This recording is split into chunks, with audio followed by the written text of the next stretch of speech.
Hi everybody, it's David here again with another exciting episode of David's Bathroom Journeys Through Life. Today is a very important video. I really was not planning on making a video today. However, I thought of something really brilliant and I think really important to the scientific community. So I'm about to share with you my discovery. As far as I know, nobody has ever even attempted what I'm about to try. For you guys, for my fans, I'm doing this for you because I love all of you so much. So that's why I'm sharing it with you and not keeping it to myself. So, get a typical glass right here, right? Crystal Pepsi, of course. And sorry if my voice sounds a little wavery, guys. I am very tired. I've been up since 6 a.m. and I've had one caffeinated drink per hour since then. I'm sort of testing my limits, seeing just what effect that has on me. And so far so good. I'm incredibly tired, borderline miserable, but I'm doing it and I'm feeling fine. I'm pulling through here. But I have almost been awake for about, I don't know, like 18 hours, which isn't that bad at all. Honestly, I've done worse, but I'm just very tired because I only slept like 4 hours last night. So anyway, that's neither here nor there at this moment. First I'm going to take a sip of the Crystal Pepsi because it's so pure, so good. So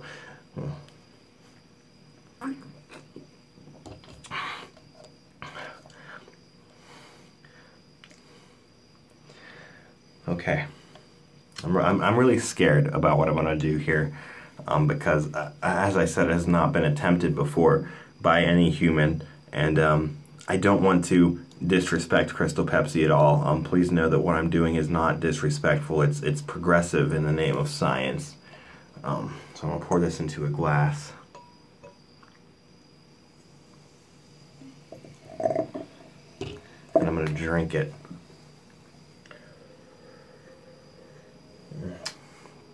That's right, I just drank Crystal Pepsi out of a glass. Haha, that was a prank. That's not the scientific endeavor. That'd be a silly scientific endeavor. I'm sure somebody has drank Crystal Pepsi out of a glass. That's not new. That's not unique. If you guys were believed me that was my scientific discovery, then you're gullible. Honestly, there's no excuse for that.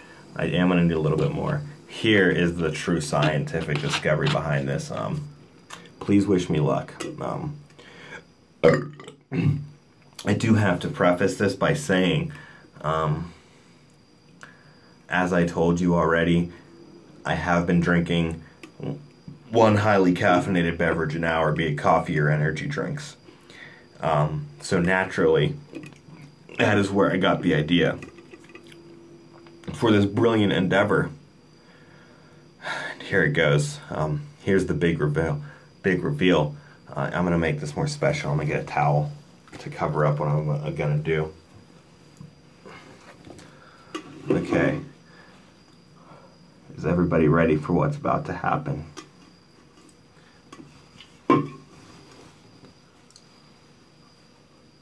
Well, I surprised myself. Surge and Crystal Pepsi. Number one, they're in the same room. I don't know how often that has happened in reality, in our world. I don't know if that's... It's just overwhelming to think about. Let's try the Surge. It gives you a surge of good, tasty flavors. That's why it's called Surge. The manufacturers said this will give our consumers a surge of wonderful, magnificent flavors. Okay, so now here's the big moment.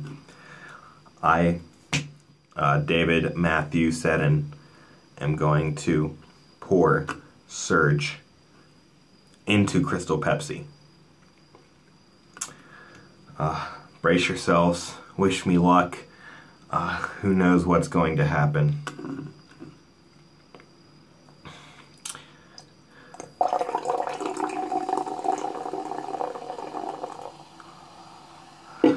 guys.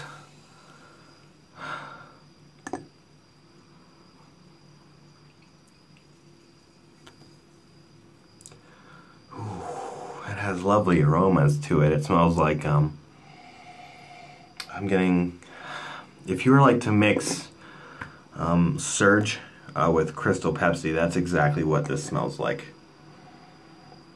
Okay, let's give it a little sip here.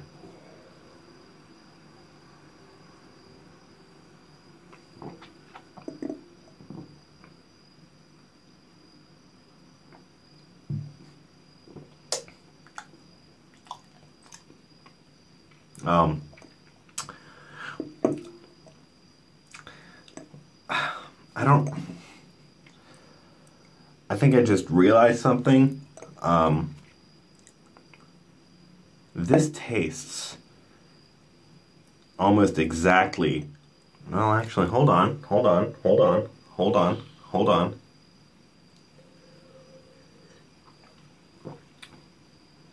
Yeah, this is Mountain Dew.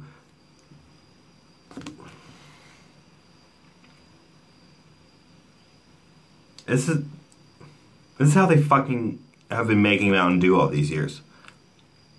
It literally, no, I'm really not even joking around, guys. It's uncanny. I do believe that this is exactly how Mountain Dew is made. It tastes exactly like Mountain Dew. It looks like Mountain Dew.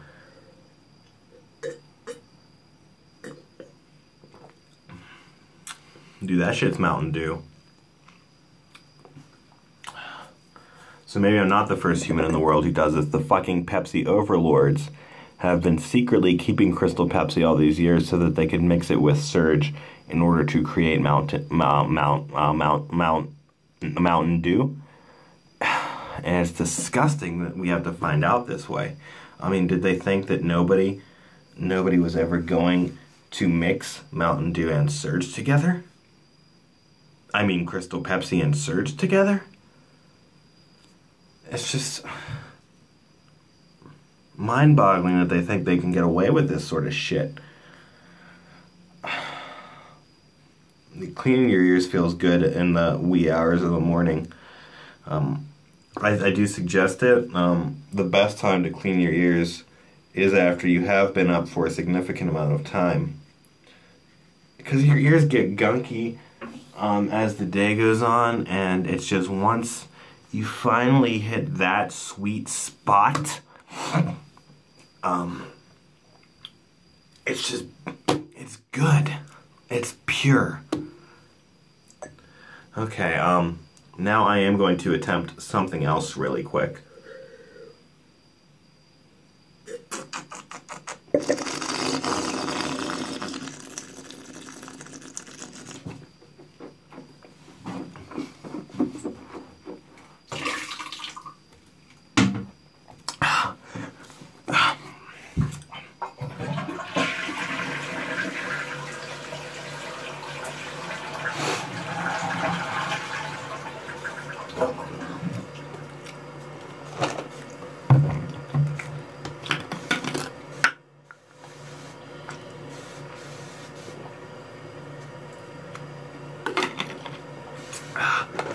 Okay,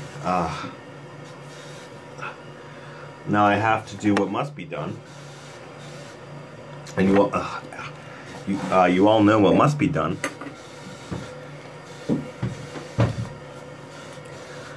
I have to shotgun the rest of this. This knife is not my usual knife. I don't know where my usual knife is. My good friend Andy Bennett gave this to me, and Andy Bennett doesn't have a Facebook or anything, so he's not even probably going to see this video. He might see this video. If you do see this video, Andy Bennett, in the future, hi, I'm thinking about you. I appreciate this knife that you gave to me. It's a good knife. It doesn't have serration, which I usually like in a knife. I like it to be part blade and like right here some serrated edges, but this is still a fine knife. It's a fantastic knife. So this is going to be the hard part. Now, I already opened this, but what must be done is this serge must be shotgunned.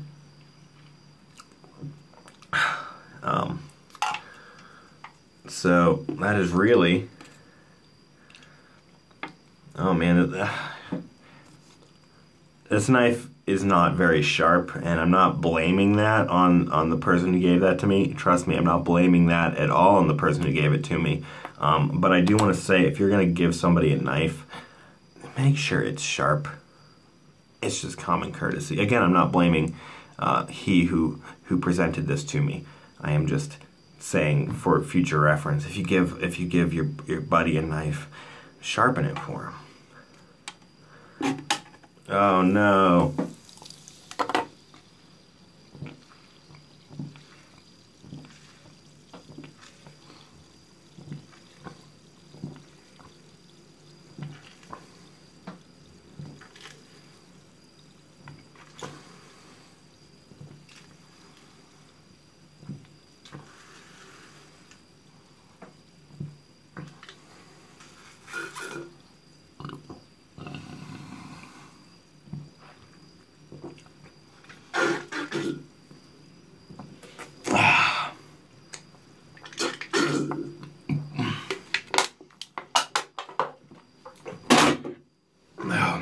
Gotta clean up the mess.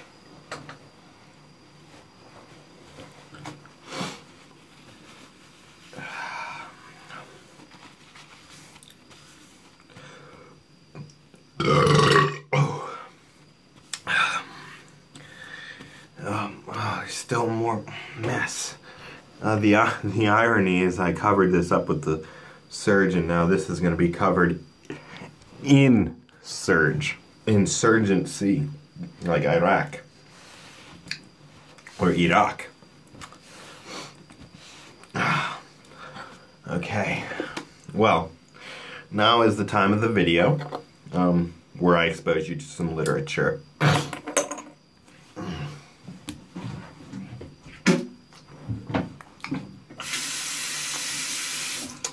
Okay. So last time we did this, I exposed you to the world of Stephen King's The Dark Tower Saga. Oh. But I only showed you a little bit of Book 4, Wizard in Glass. It's not fair to start you off there. Book 4 is the 4th book of 7, well, 8 books really. One of them's not really the main. I'll get into that later. We'll read through it together, because I am announcing today the new project I'm working on. Aside from Scooby-Doo Reboot, which I am keeping a little under wraps, Scooby-Doo Reboot I'm keeping it really close to the chest because I have some really, really good ideas, and I will show you all, but not until it's done. Anyway, my other new program is to teach you all how to enjoy books again, because I know nobody reads anymore. So I'm going to start off, and I'm going to read piece by piece, segment by segment. I'm going to read to you the entirety of the Dark Tower Saga, starting with Book 1. Now, I do want to apologize. I do have physical copies of Book 1, The Gunslinger, but both of them are lent out to some friends of mine. You know, so I'm going to read it on my digital copy on the Kindle, and then, you know, when I get one of the copies back, I will read from that, because it's more authentic that way. But I will start with the Kindle version, and let's see how far we get. And in the future, I will shotgun a serge, and I will read more to you. You know, that's how this is going to go. I'll shotgun a serge and read as far as I get into a Dark Tower book, and we are going to do the whole series. I promise.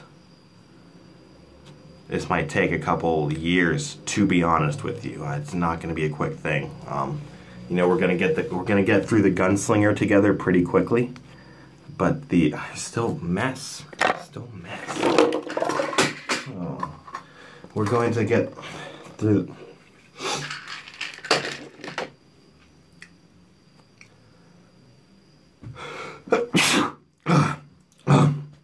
We're going to get through the gunslinger together, and we're going to start now. So let's do it.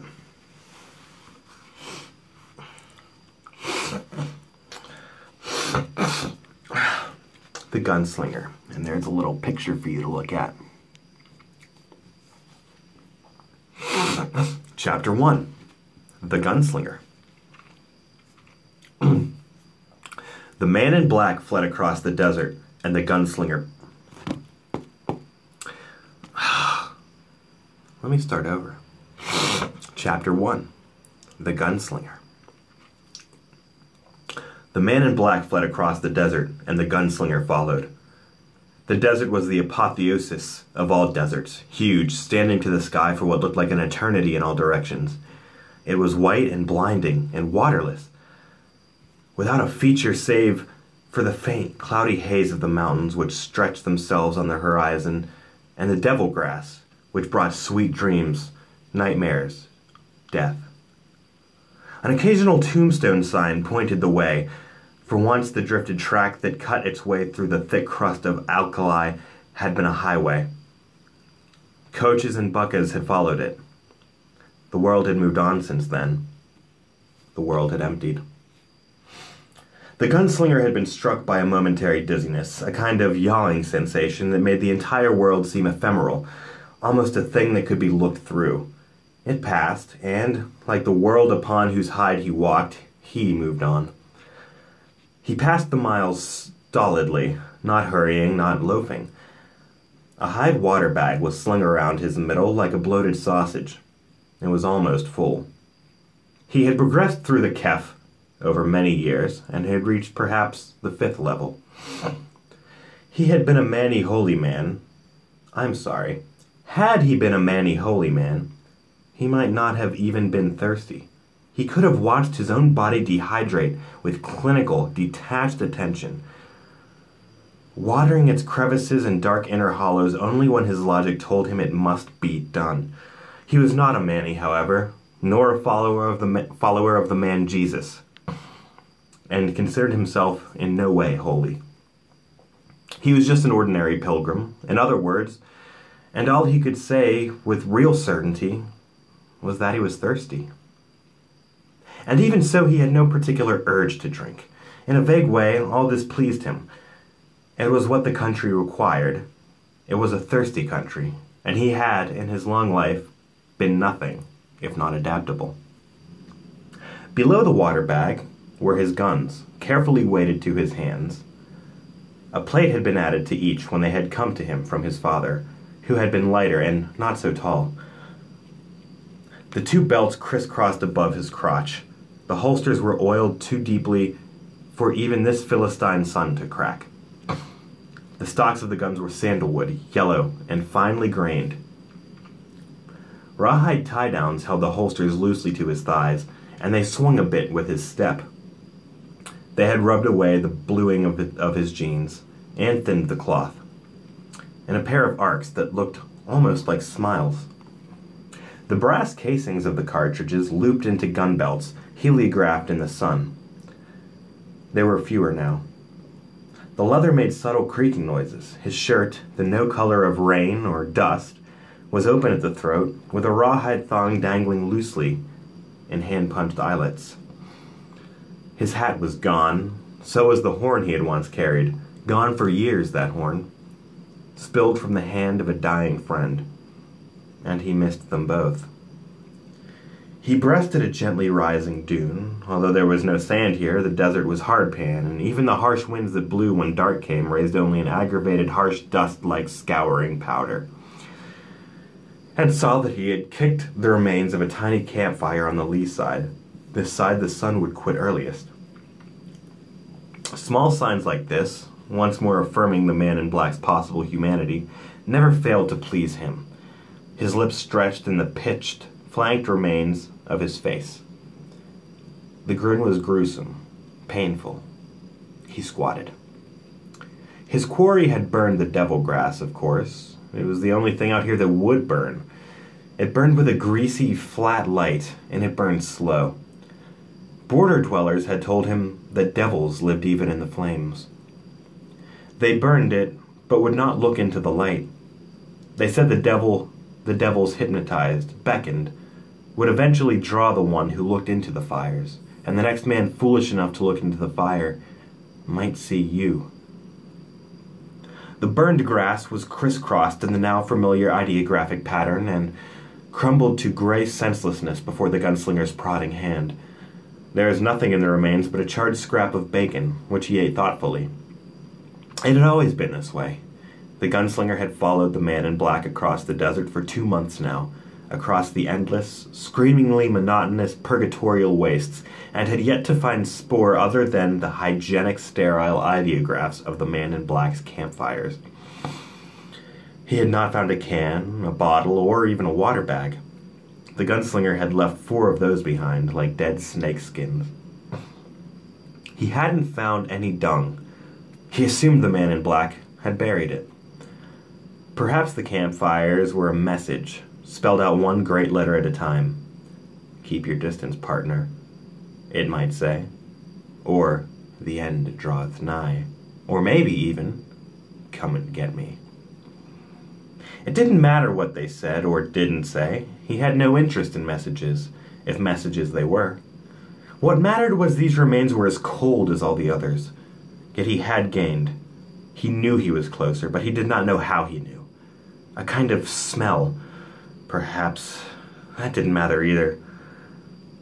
He would keep going until something changed, and if nothing changed, he would keep going anyway. There would be water if God willed it, the old-timers said. Water if God willed it, even in the desert. The gunslinger stood up, brushing his hands. No other trace. The wind, razor-sharp, had of course filed away even what scant tracks the hardpan might once have held. No man's scat, no cast-off trash, never a sign of where those things might have been buried. Nothing. Only these cold campfires along the ancient highway moving southeast, and the relentless rangefinder in his own head. Although, of course, it was more than that. The pool southeast was more than just a sense of direction. It was even more than magnetism. He sat down and allowed himself a short pull from the water bag. He thought of that momentary dizziness earlier in the day, that sense of being almost untethered from the world, and wondered what it might have meant. Why should that dizziness make him think of his horn and the last of his old friends, both lost so long ago at Jericho Hill? He still had the guns, his father's guns, and surely they were more important than horns, or even friends. Weren't they? The question was oddly troubling, but since there seemed to be no answer but the obvious one, he put it aside, possibly for later consideration. He scanned the desert and then looked up at the sun, which was now sliding into a far quadrant of the sky that was, disturbingly, not quite west. He got up, removed his threadbare gloves from his belt, and began to pull devil grass for his own fire, which he laid over the ashes the man in black had left. He found the irony, like his first thirst, bitterly appealing. He did not take the flint and steel from his purse until the remains of the day were only fugitive heat in the ground beneath him and a sardonic orange line on the monochrome horizon. He sat with his gun drawn across his lap and watched the southeast patiently, looking toward the mountains, not hoping to see the thin straight line of smoke from a new campfire, not expecting to see an orange spark of flame, but watching anyway, because watching was a part of it, and had its own bitter satisfaction. "You will not see what you do not look for, maggot," Cort would have said. "Open the gobs and the gods gave you, will ye not?" But there was nothing. He was close, but only relatively so. Not close enough to see smoke at dusk or the orange wink of a campfire. He laid the flint down the steel rod and struck his spark to the dry, shredded grass, muttering the old and powerful nonsense words as he did. Spark a dark, where's my sire? Will I lay me? Will I stay me? Bless this camp with fire. It was strange how some of childhood's words and ways fell at the wayside and were left behind, while others clamped tight and rode for life, growing the heavier to carry as time had passed. He lay down upwind of his little blazon, letting the dream smoke blow out towards the waste. The wind, except for the occasional gyrating dust devils, was constant. Above the stars were unwinking. Also constant. Suns and worlds by the million. Dizzying constellations, cold fire in every primary hue. As he watched, the sky washed from violet to ebony. A meteor etched a brief, spectacular arc below Old Mother and winked out. The fire threw strange shadows as the devil grass burned its slow way down into new patterns. Not ideograms, but a straightforward crisscross, vaguely frightening in its own no-nonsense surety. He had laid his fuel in a pattern that was not artful, but only workable. It spoke of blacks and whites. It spoke of a man who might straighten bad pictures in strange hotel rooms. The fire burned its steady, slow flame, and phantoms danced its incandescent core. The gunslinger did not see. The two patterns, art and craft, were welded together as he slept. The wind moaned, a witch with cancer in her belly. Every now and then a perverse downdraft would make the smoke whirl and puff toward him, and he breathed some of it in. It built dreams in the same way that a small irritant may build a pearl in an oyster. The gunslinger occasionally moaned with the wind. The stars were as indifferent to this as they were to wars, crucifixions, resurrections. This also would have pleased him. Okay, guys, that was the end of Chapter 1 of The Gunslinger. I hope I have introduced you to a new world, and I hope you are interested in watching more. Until next time, please stay a fan. Then I do want to thank you so much for watching this. This was an important video. Perhaps my most important video.